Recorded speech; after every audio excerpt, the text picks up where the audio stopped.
Dog. I am 28 years old. My rank is private and my specialization is sniper. I've been deployed to East Timor and I've also been deployed to Afghanistan. We run under our own rules, regulations, and we have our own agendas. We work in a team environment. However, how we choose to do things is not dictated by hierarchy because they don't fully understand what it is that we do.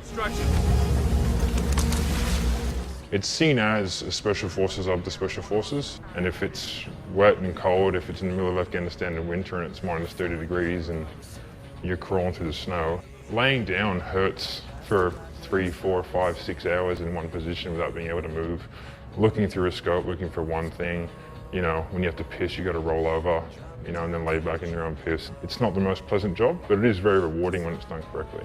And the first time you're sort of out and amongst it by yourselves and you're sitting on top of a mountain 20 k's away from the nearest people and there's only 5 of you, it's a little bit daunting when you sort of sit back and look at the situation. Again, you've got a fairly large responsibility on your shoulders because if you don't report something that gets someone killed, then you've got to sort of deal with that. A team of snipers is a very cohesive group that works very well and can really be a game changer if it's employed correctly.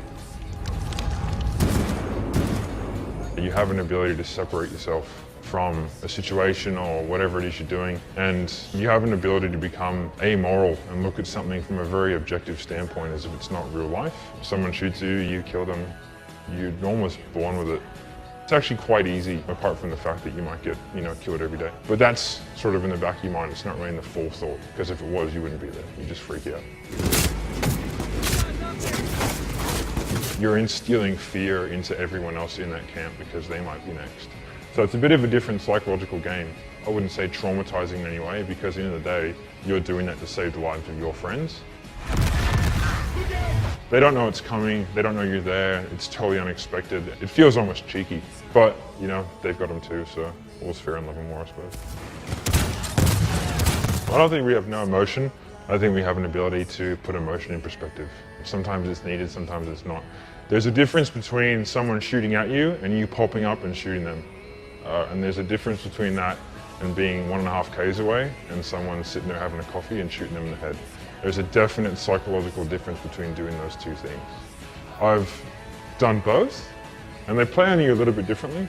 When someone's shooting at you, there's no remorse, you don't care, because they're trying to kill you, so fair play's fair play.